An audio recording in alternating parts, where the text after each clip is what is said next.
우클릭의 이유입니다.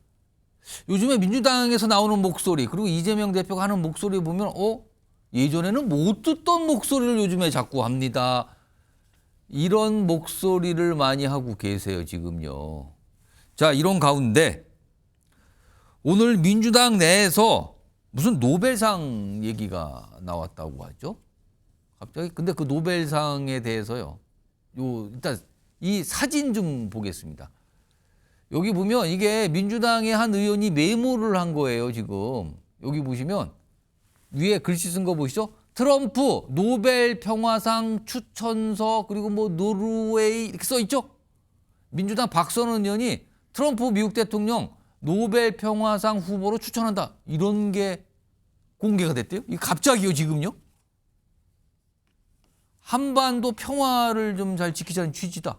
이런 설명이 있는데 트럼프 노벨 평화상 추천한 박선원 의원. 한반도 평화를 뭐 잘 지킨다는 취지다. 이런 거예요. 자, 이와 관련해서 민주당에서 설명을 좀 내놨어요.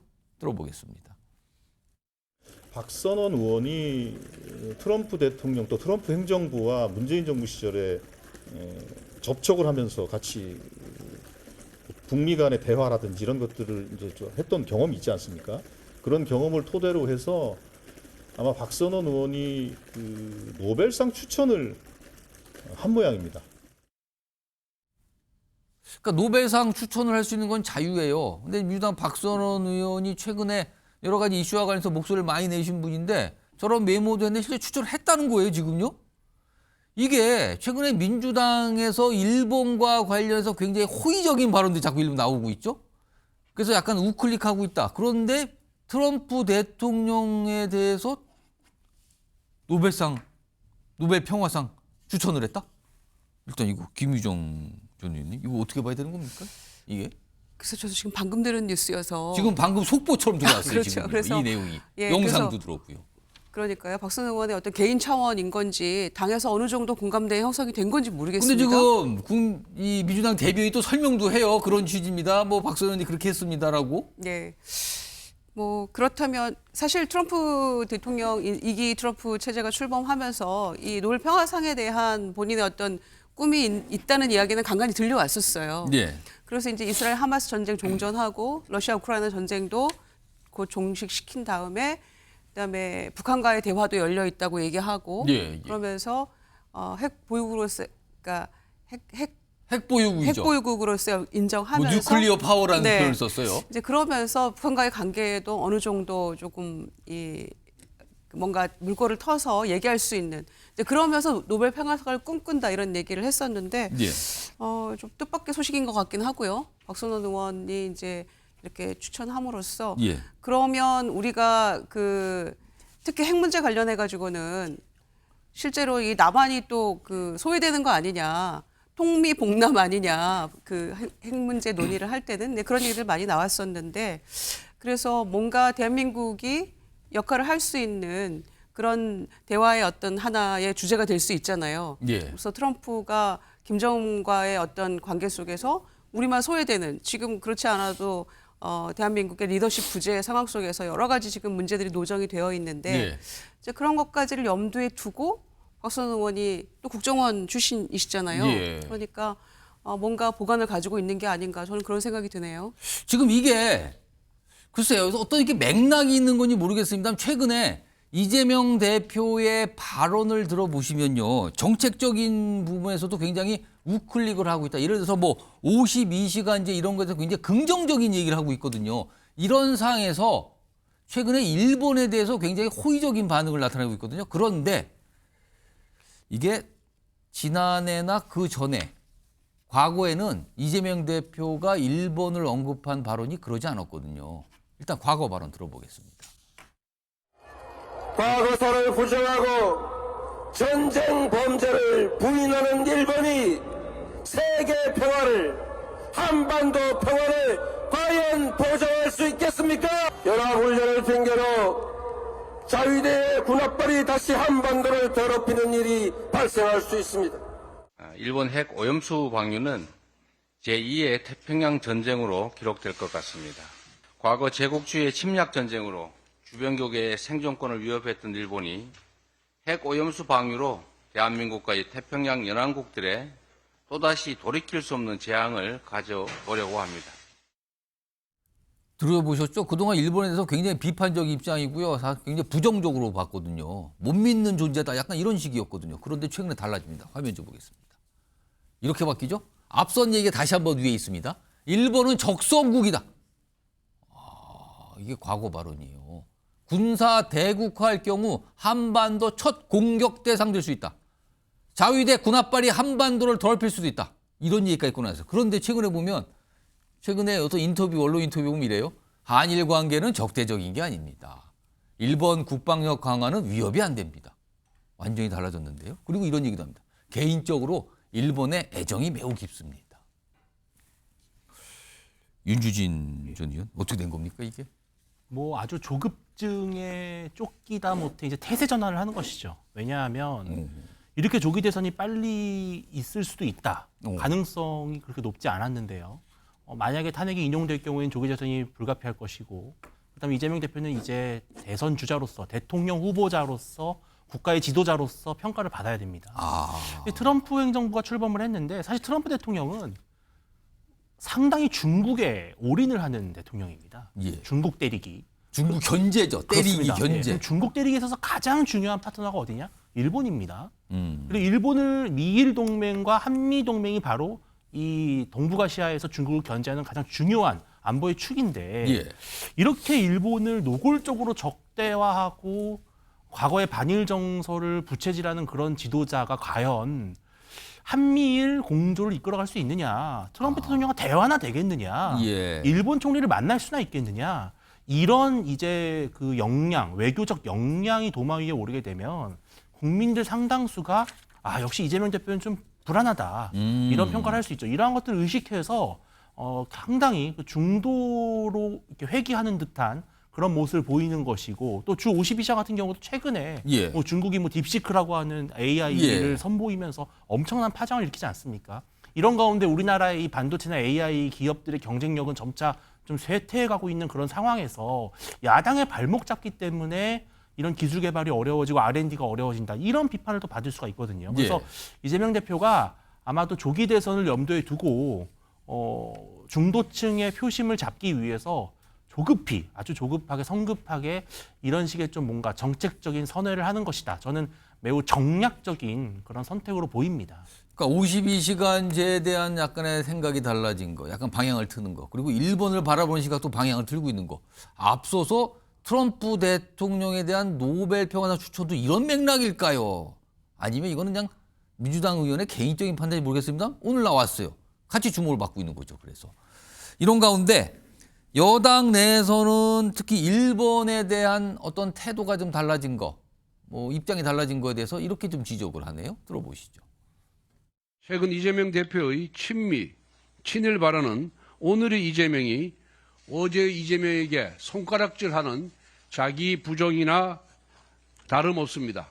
정치적 이익을 위해 잠깐 한미일 협력을 지지하는 척 해봤자 본심은 다르다는 것을 다른 나라 정부들이 모를 것 같습니까? 어제는 세세하고 오늘은 아리까도하는 조변석계식 외교는 국민과 국제사회에 대한 기만에 불과합니다.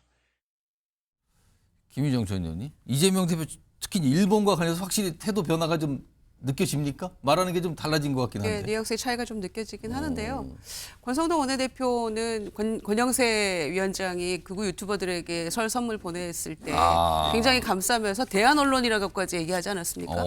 그리고 지금 내란 우두머리 피의자 면회 갔다 와서 그리고 안에서 계속 선동 정치하고 있는데 뭔가 끊어내는 모습을 보이지 못하고 있어요. 그러면서 과거에는 그런 노력들을 많이 하지 않았습니까? 극우 아스팔트 극우 세력들하고 끊어내는 노력, 또 뭔가 실언하고 폄훼 발언했을 때 또 징계까지 하고 이런 모습들을 보였었는데 과거에는 그 염치가 좀 있는 모습이었다면 지금은 부끄러움조차 없어요.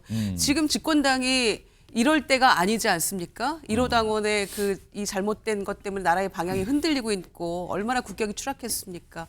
그런 것들을 끊어내고 정말 진정한 보수로 거듭나기 위해서 노력을 해야 되는데 그런 건 못할 망정 저는 이재명 대표에 대해서 이렇게까지 과도한 비난하는 것, 국민연금 빨리 이거 마무리합시다 이렇게 얘기를 했더니 21대 국회에서 여야가 거의 합의를 이루지 않았습니까 사실상. 그런데 발로 걷어찬 게 정부 여당이었거든요. 그런데 뭐라고 폄하를 하느냐. 언제부터 이재명 대표가 국민연금을 얘기했다. 이런 식의 얘기를 하거든요. 이런 무책임한 발언이 어디 있습니까. 금투세도 폐지하기로 했었고요. 토론회도 직접 주재하면서 양쪽의 찬반 의견을 다 들으면서 저는 굉장히 유연한 태도를 보이고 있다고 생각하거든요. 이런 모습은 지금 집권당이 보여야 될 태도인데 오히려 이재명 대표가 뭘 하든 뭐 어떤 정책 이슈를 찬성을 하든 반대를 하든 이것도 욕하고 이것도 욕하고 이런 태도를 집권당이 가져서는 결코 안 된다고 생각하고요. 저는 이재명 대표가 일본에 대해서 비판할 건 비판했다고 생각합니다. 이게 1월 중순에 이코노미스트지하고 인터뷰한 예. 내용인데 윤석열 정권의 어떤 굴종적인 그리고 굉장히 복종하는 듯한 일본의 이런 정책과 태도에 대해서 굉장히 비판을 했어요. 그러면서도 지금 대통령, 차기 잠재적 대통령으로서의 어떤 그 입장을 가지고 인터뷰를 한 건데 이코노미스트가 요청을 했을 때 그러면은 한미일 어떤 협력 체제라는 것을 부인할 수는 없는 겁니다. 그런 입장에서의 얘기를 한 것이고 일본에서 본인이 변호사로 갔을 때 가봤더니 그동안 정치권에서 뭔가 옥신각신하던 그 느낌과는 달리 개인적인 어떤 소감도 얘기를 했고요. 근면함, 뭐 친절함 이런 거에 대해서 얘기를 했고 그래서 그런 개인적인 소회를 밝힌과 동시에 본인이 잠재적인 어떤 대선 후보로서 그리고 가장 지금 지지율 높은 대권 후보 아니겠습니까? 그렇게 집권을 했을 때 어떤 식으로 본인이 국정 운영을 해 나가겠다라는 것에 외교 정책의 일환일 수 있다고 저는 생각합니다. 그런 얘기 전 충분히 할 수 있다고 보고요. 어떤 유연함을 보여주는 것이 국민들이 바라는 어떤 지도자 상이 아닐까 저는 그렇게 생각합니다. 자, 일단 이재명 대표 우클릭 이렇게 분명히 평가를 받고 있어요. 정책적인 면이나 일본, 글쎄 미국을 보는 시각도 포함되는지 모르겠습니다만 외교와 관련돼서 약간의 뭔가 방향을 이렇게 돌리고 있다. 이렇게 평가받는 상황에서 지금 민주당 내부에서는요. 이재명 대표 또는 친명계를 비판하면서 목소리를 계속 내고 있는 분들이 나오고 있죠. 비명계라고 통칭이 됩니다만 뭐 각각 여러 인물들이 있어요. 오늘 임종석 전 대통령 비서실장 또다시 목소리를 냈습니다. 화면 좀 볼까요? 요즘에 자주 목소리 내는데요. 지난 대선에서 이재명 부족 이거 받아들여야 이기는 길 보이다. 이 뜻은 지난 대선은 이재명 대표가 부족해서 졌다는 뜻이 되잖아요. 패배 책임을 문재인 전 대통령에게 떠넘겨줬고 지금도 문정부 탓하고 있다. 굉장히 강하게 비판을 하고 있어요. 그리고 또 다른 비명계가 있는데 이런 비판도 나오네요. 여기는 비명계 모임 간사예요. 양기대 전 의원. 이 대표에 대한 비호감도 민주당 정권 교체 발목 잡고 있다. 이재명 민주당 아닌 민주당 이재명 되라. 이렇게 된 거예요. 김희정 전 의원이 윤주인 전 의원 두 분께 뭐 시간을 보니까 제가 한 1분 한 30초씩 드리면 되겠는데 먼저 김희정 전 의원이 임종석 전 실장, 김경수 전 요즘에 발언이 빈도가 자꾸 강해지고 있어요. 왜 이러는 걸까요? 향후 뭔가를 좀 생각하고 있는 걸까요? 그런 것 같습니다. 정치인인데 지금 정치 은퇴한 게 아니지 않습니까? 예. 얼마든지 자기 정치적 소신 뭐 생각 밝힐 수 있다고 보여지는데요. 근데 지금 이런 얘기 대선 패배 지금 대선 3년 되지 않았습니까? 그죠, 꽤 지났군요. 그런데 지금 그 책임을 논하자고 하는 것은 저는 조금 이 시점에 맞지 않는 것 같습니다. 모두에게 책임이 있었겠죠. 누구 일방에게 지금 책임을 전가하고 싶은 듯한 그런 모습은 좀 온당치 않은 것 같습니다. 예. 문재인 정권이 잘했다면 정권을 뺏기지 않았겠죠. 저는 첫째 가장 큰 원인은 그거였다고 생각하는데 이제 와서 이런 얘기들을 하는 게 결코 당에도 또 지금 1위 후보인 이재명 대표에게도 도움은 안 된다 생각하고요. 충분히 이재명 대표도 그런 점들을 감안하고 알고 있기 때문에 말씀드린 대로 정책의 어떤 변화도 있는 것이고 유연함도 보여주는 것이고 실용주의라는 기치하에 변화도 꾀하고 있는 거 아니겠습니까? 그래서 지금 이렇게 외치는 것은 모르겠습니다. 권력의 분점 이런 것들에 대한 외침 같기도 하고요. 제 개인적인 생각은. 그래서 향후 지켜봐야 되겠습니다만은 나중에 이거는 이제 2심 판결이 어떤 식으로 나올지 그게 그 결과에 따라서는 목소리가 더 커질 수도 잦아질 수도 있다고 생각합니다. 유주진 전 의원. 지금 비명계 여러 가지 움직임들, 여러 인물들이 목소리 내고 있는데 이런 움직임과 목소리가 이른바 찻잔 속의 태풍일까요? 아니면 민주당의 세력 구도 자체를 변화시킬 수 있을까요? 이재명 대표의 민주당 내부의 어떤 장악력, 예. 일극 체제를 뒤집어 엎기에는 제가 봤을 땐 비명계는 어떤 조직력이라든지 또 대선 주자의 역량, 지지도 많이 부족함이 있다고 생각을 합니다. 그런데 한 가지 우리가 간과할 수 없는 것은 과연 이재명 대표가 과거의 대선을 지금도 이어가고 있는 것인가. 오히려 이재명 대표야말로 정권 교체를 가장 힘들게 만들 수 있는 내부의 어떤 가장 문제되는 후보가 아닌가. 왜냐하면 사법 리스크가 너무나 노골적이고 또 지난 윤석열 정부 3년 동안 내내 다수의 횡포를 자행하면서 입법권을 남용했던 이런 이재명 대표의 민주당에 대해서도 국민들이 상당히 좀 아쉬움을 많이 보고 있거든요. 실망을 느끼고 있거든요. 그렇기 때문에 만약에 이재명 대표가 대선 후보가 된다 하더라도 대선이 만약에 조기 대선에서 이재명 대표가 승리하지 못한다면 그 다음에 민주당도 누가 이끌어갈 것이냐. 이런 포스트 대선까지 염두에 둔다면 비명계가 지금부터라도 좀 조직력을 강화해서 세력을 구축하겠다. 저는 그런 의도로 보입니다.